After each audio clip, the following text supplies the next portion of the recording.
Jogo rápido, tá? Esse jogo rápido, essa mesma pergunta para você, Dani. Hoje no Itaú, como que funciona? Eu acho que assim... A resistência? Não, eu acho que assim, a resistência ela vem quando é um novo. Eu acho que tudo o novo, quando sai do desconforto, né, não é a resistência, é o medo, acaba tendo diversos sentimentos nesse sentido. Sim, mistura, né? Exatamente. Com relação a recursos humanos, quando ele diz assim, como a gente identifica isso, o como que a gente expressa isso, aí é um papel da área de pessoas, né? Como que é a área que eu estou hoje. Então, assim, a resistência ela vem quando você chega na pessoa e entra dentro da área dela e olha para ela e diz assim, o que você faz no seu dia a dia? Aí ele falou, por que ela quer saber o que eu faço hoje, né? Você quer saber? Vai falar com o meu chefe? Porque você acaba entrando em questões de clima, você acaba entrando em questões estruturais. Ele vai dizer para você, olha, eu faço atividade de 3 pessoas, então eu trabalho muito.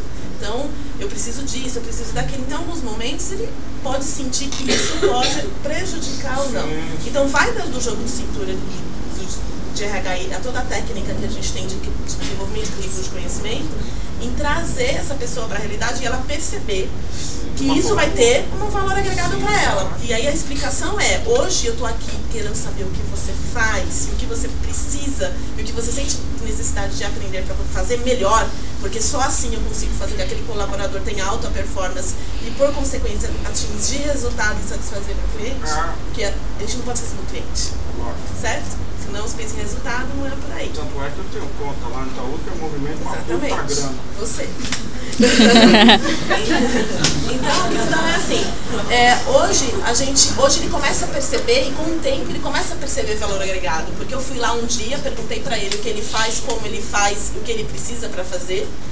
Depois eu estruturei programas de treinamento e informações no quais ele vai precisar para poder executar a atividade dele. No momento que o gestor dele, hoje eu tenho um feedback estruturado, quando o gestor chegar no dizer o seguinte, você precisa aprimorar esse conhecimento, ele vai olhar na trilha e vai dizer, você precisa fazer isso, e ele sabe o que ele precisa fazer, é claro para ele, onde ele buscar a informação, né? E aí ele vai olhar para esse processo e vai dizer, puxa, bacana, faz sentido, está me ajudando, e hoje se eu sou um gerente, um diretor, vai dar conta desse processo. Ok, Dani, obrigado. Essa pergunta que é quase um vai e vem bem rápido, tá? Bate-bola. Isso, obrigado. Dani, qual é o maior desafio da aplicação de gestão de conhecimento dentro do banco, Dani? Coisa assim rápida. O maior desafio é a interpretação. É a interpretação. Como você vai interpretar aquele conhecimento, porque às vezes isso é tão subjetivo, às vezes acaba parecendo tão subjetivo que você não consegue nomear isso. É a interpretação que você vai dar para esse conhecimento. Sim, Jorge, e no Numeric, como que funciona? Qual que é? Eu acho que é a própria coleta do conhecimento. A coleta? É mais complicado você absorver isso da área de você. Então, ok, vamos lá, quem que fez esse script aqui, caralho, tô toda confusa.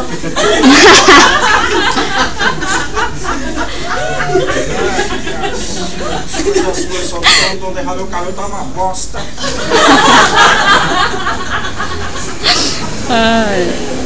Jorge, vamos lá, Jorge, agora você bebeu um pouco de água, assim que você tá um pouco mais fresco.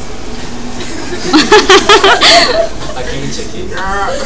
Jorge, quais os benefícios obtidos e esperados com a utilização da gestão do conhecimento? O que vem disso, Jorge? O que você consegue achar disso? Isso acho que a gente pode aplicar para qualquer empresa. A gente não pode deixar a gestão do conhecimento influenciar só internamente. Entendi. Então você pode ter, por exemplo, no caso da Mary Kay, a gente trabalha com produtos cosméticos que são perecíveis, ele tem que ter um descarte. Sim, a partir do momento que você tem um conhecimento de onde descartar isso, você está ajudando o meio ambiente. Você vai aplicar. Isso favorece o meio ambiente. Se você consegue melhorar as ações da companhia, você está enriquecendo os acionistas. É óbvio. E na parte de RH, por exemplo, você consegue deixar o funcionário mais motivado, ele entender exatamente para onde ele tem que ir, o que está faltando, o que está sobrando. Perfeito, muito obrigado, Jorge. Essa é a linha. Isso aí. Lá, gente, faltam só umas perguntinhas para a gente finalizar esse bate-bola que está super interessante. O pessoal está gostando muito, eu sei disso. Estão rindo bastante. Dani, vem cá, Dani, fala para mim qual é a ferramenta mais utilizada na disseminação do conhecimento. Olha, eu acho que uma coisa que vocês podem procurar saber depois é que quando você ensina para o adulto, não é igual que eu devo ensinar numa sala de aula comum como a de vocês, ou como eu vou para a escola, ou quando eu vou para o ensino fundamental.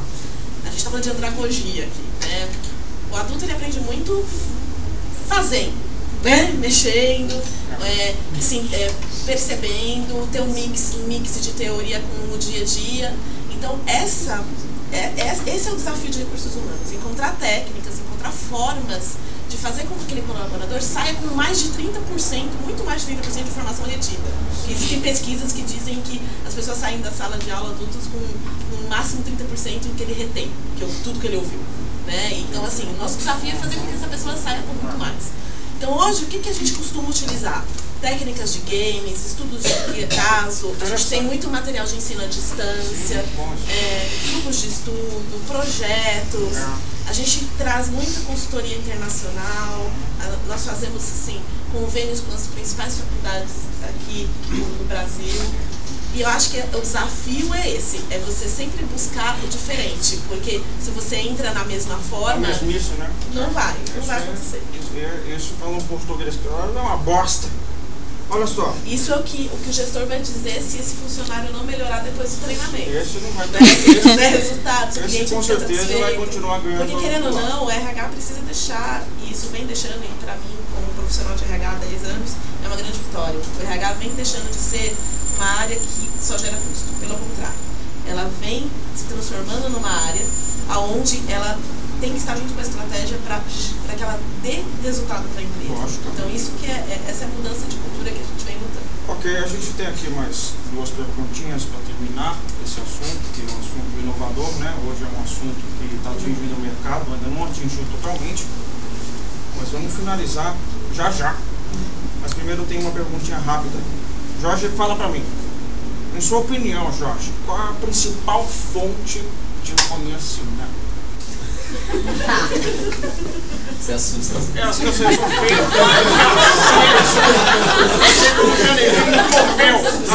Nossa Senhora. Essa personagem. Eu acho que você pode ajudar nisso. Na parte externa a gente pode fazer um trabalho. Eu sou inteligente. Financiamentos para... Você acha? Exatamente. Então tá bom, tô mais Vamos contente. conversar com o seu gerente de conta. Tudo bem, obrigado. A base da gestão, Gabi, é o ser humano. Se a gente for falar de fontes, a gente vai ter internet, vai ter livro, vai ter tua mãe ensinando a fazer uma receita de bolo, é uma parte de conhecimento. A fonte é o ser humano.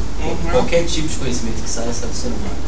A gente pode pegar a inspiração na natureza, os homens antigos, como o pessoal comentou aí no trabalho, desenvolveram certas coisas, então eles observavam onde estava o sol. Então eles sabiam que na próxima estação ia ser inverno. Já se preparavam para a roupa. Então a base mesmo de tudo é o homem. É o ser humano, né? O ser humano, a aceitação dele hoje em dia é complicada. Gente, vamos lá, essa é a última pergunta, tá muito gostoso. Posso só complementar rapidinho? Por favor. Eu acho que assim, o conhecimento é da empresa, mas se não tiver a pessoa lá para fazer com que isso se movimente e aconteça, não vai acontecer, porque a parede não fala. Né? Então, os processos em si, eles têm o seu conhecimento, mas é a pessoa que vai adquirir aquele conhecimento. Assim como na universidade. Nossa, perfeito. Tá. Essa aqui é a última pergunta, tá? Essa é uma pergunta, talvez uma pergunta surpresa. Eu gostaria que vocês falassem assim de verdade, lá do coração. Vamos começar com a Dani. Dani! Desculpa, às vezes eu mexendo um pouquinho. Qual seria, Dani, a sua dica que pro administrador hoje está ingressando numa profissão, que está entrando no mercado, aquele porra lá que está sem fazer nada, fala a sua dica. Uma dica, eu posso te dizer como especialista de seleção que eu já fui e como especialista de desenvolvimento. Parece clichê, mas a busca do aperfeiçoamento e a especialização é muito importante. É lógico que você nunca pode esquecer de você, da pessoa, precisa existir esse equilíbrio. Né? Porque às vezes você trabalha em banco, a coisa é meia, né, bem pauleira, mas você precisa da mente também, da mente boa para poder conduzir isso. Então, assim, a preparação, a leitura, hoje em dia o mercado exige que a pessoa conheça de diversos tipos de assuntos. E que ela consiga sentar numa mesa e discutir isso. Então, é sim importante ler um jornal, é importante sim fazer cursos. Hoje em dia, infelizmente, a língua inglesa já ficou básica, né? E a gente tem que procurar formas para aprender. E procurar o que te faz feliz. Porque a administração, eu ouvia muito isso em processo seletivo. Por que você escolheu a administração? Ah, porque é um curso abrangente, eu posso focar em várias áreas. Né? Verdade, a administração tem RH, tem a financeira, tem essa e aquela, mas você tem que procurar o que te faz feliz.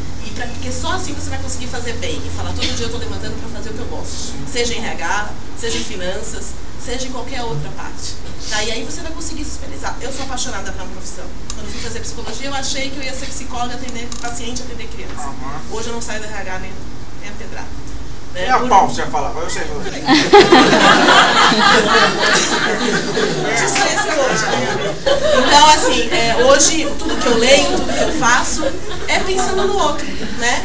E no desenvolvimento e trazer o conhecimento para a pessoa. Então, assim, isso é importante. A atualização. Porque na atualização, você pode pescar uma coisa para inovar no seu dia a dia de trabalho. Citando você é perfeita, você é ilustre. Jorge.